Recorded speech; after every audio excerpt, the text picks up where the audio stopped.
त्याच्याकरता मग आपल्याला एक स्ट्रिंग लागणार आहे. आपली सुरुवातीला आपण हेडर फाईल लिहून घेऊ आता, hash include stdio.th integer main घ्या, वाईट घेतलं तरी काही अडचण नाही. क्लोज करले, ओपन करले, शक्यतो लगेच देऊन टाकायचे.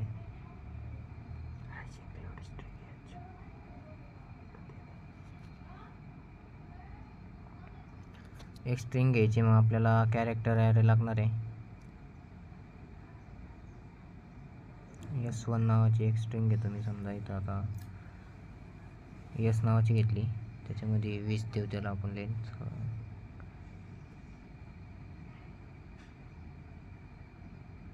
20ची लेंथ दिली. लेंथ कॅल्क्युलेट करायची आपल्याला, मग एक इंटीजर लागल. पहिले आपण लागलं तर आपण डायरेक्ट स्ट्रिंग फंक्शन कॅल्क्युलेट करू. प्रिंटफचा मेसेज टाका, मग त्याच्यामध्ये म्हणा एंटर द स्ट्रिंग. स्ट्रिंग स्कॅनएपमध्ये रीड करून घ्या. स्कॅनएपमध्ये स्ट्रिंग आपलं वरती कॅरेक्टर ॲरे ना, मग खाली आपल्याला PS लागणार आहे. कारण वरती जर तो ॲरे नसता तर खाली आपल्याला C घेतला असता आपण, वरती नुसतं कॅरेक्टर असता तर. तिथं आपण S टाकायचा. आपण अँड यूज नाही करीत त्याला.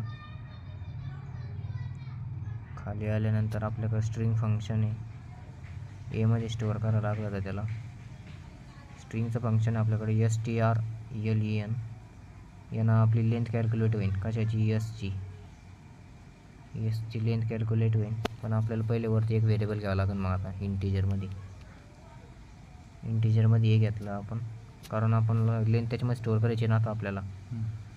मग आता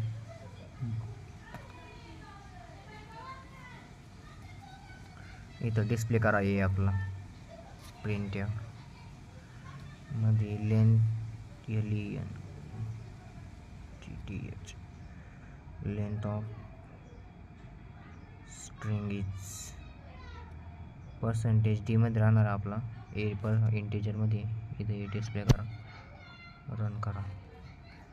इथं मी समजा टाकलं पार्थ. आता किती कॅरेक्टर यायला पाहिजे? 5. इथं आपला स्ट्रिंग लेंथ इज 5. अशा प्रकारे प्रोग्राम झाला आपला 5 मार्काचा.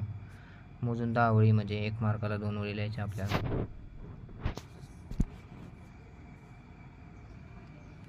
हा आपण स्ट्रिंग फंक्शन यूज केलेला आहे. आता आपण विदाउट स्ट्रिंग फंक्शन कॅल्क्युलेट करणार आहे. त्याच्याकरता आपल्याला एक फॉर लूप लागेल. आता इथं फॉर लूप लागेल, मग त्याच्याकरता आय नावाचा व्हेरिएबल लागेल आपल्याला फॉर लूपमध्ये. बाकीचं सगळं तसंच राहून द्या.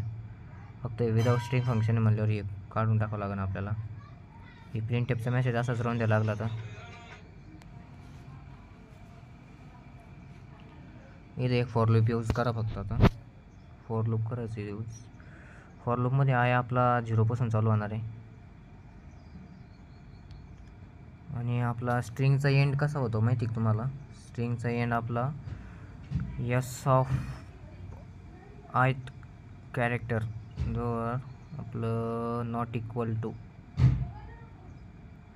0 होत नाही तोपर्यंत आपला प्रोग्राम चालू. नॉट इक्वल टू /0 होत नाही. /0 टाकायकरता तुम्हाला डबल कोट टाकावं लागणार आहे. नॉट इक्वल टू /0 पर्यंत जात नाही. आणि आयत ओव्हरलोप आपण एक न वाढत राहायचा. असं झाल्यानंतर इथं आपल्याला लेंथ कॅल्क्युलेट करायची आहे. मग एक व्हेरिएबल घेऊ आपण, समजा एज घेऊ. खाली आपण ए डिस्प्ले केला आहे, कोमा ए. नंतर इथं एला ++ करा. ब्रॅकेट नाही टाकला तरी काही नाही, कारण एकच स्टेटमेंट आपलं फॉर लूपमध्ये. हा झाला आपला विदाउट स्ट्रिंग फंक्शन. आता याला रन करायचं. आता मी इथं टाकलं पार्थ 5. एवढा चेंज आहे जस्ट. एवढे 2 लाईन ॲड होता फक्त एक्स्ट्रा.